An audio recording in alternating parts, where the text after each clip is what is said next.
Un bien triste record a été battu. L'Alsace compte aujourd'hui 80 637 demandeurs d'emploi. En 4 ans de crise, le nombre de chômeurs a bondi de 45%. L'industrie est un secteur particulièrement touché. En 10 ans, plus de 37 000 emplois ont été détruits. Si on ajoute la baisse des offres d'emploi depuis un an, les perspectives ne sont pas réjouissantes. Pourtant, il y a du boulot. Certaines entreprises embauchent de suite. Aptitude demandée, se lever tôt, porter des charges lourdes, travailler par tous les temps, rester debout toute la journée. Ces sales jobs, ceux qui n'avaient jusqu'à présent pas bonne presse, sont désormais mieux considérés. Gardien de sécurité, par exemple. Dans cette zone industrielle de Saverne, Rémi forme chaque année 400 personnes à ce métier. On peut essayer de rendre la feu, c'est immaîtrisable. Il faut appeler le pompier. Intensification des menaces terroristes, mise en place de plans Vigipirate, augmentation des vols dans les commerces ou sur les chantiers. Depuis 2003, le secteur crée 15 000 emplois par an. La formation ne dure que 3 semaines, c'est accessible au plus grand nombre, mais pas à n'importe qui. Il faut beaucoup marcher. Il faut faire de la station debout. Donc c'est vrai qu'il y a certains sites qui sont très grands et là on va demander aux agents de sécurité de marcher 10-15 km par nuit.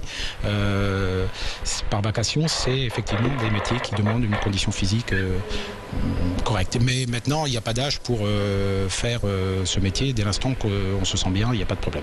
Les préjugés sont encore très forts. Le vigile reste ce grand baraqué, chauve et un peu écervelé, au costume trop cintré. Malgré tout, ancien ouvrier, chômeur, salarié fraîchement licencié se réoriente vers cette profession.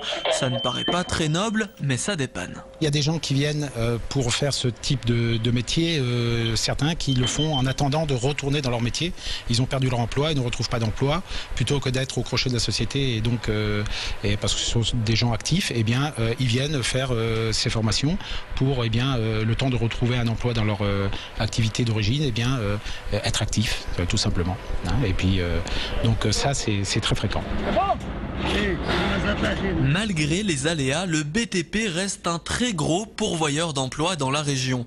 Engagé au gré des chantiers de construction, par le biais d'une agence ou directement aux portes des chantiers, des milliers d'intérimaires tentent leur chance chaque matin. Les candidats sont nombreux, mais pas toujours très expérimentés ou très motivés. Dur pour un patron de trouver le bon profil. On a beaucoup de problèmes pour trouver des gens qui sont motivés, des jeunes, là je parle des jeunes, qui ont envie d'aller au bâtiment, on peut leur apprendre un métier. Ce qu'il faut avoir dans le bâtiment, il faut avoir une envie d'aller au bâtiment.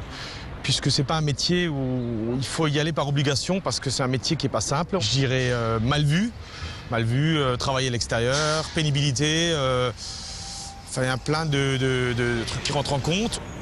Pôle emploi a listé les secteurs en tension, ceux qui ont le plus de mal à recruter.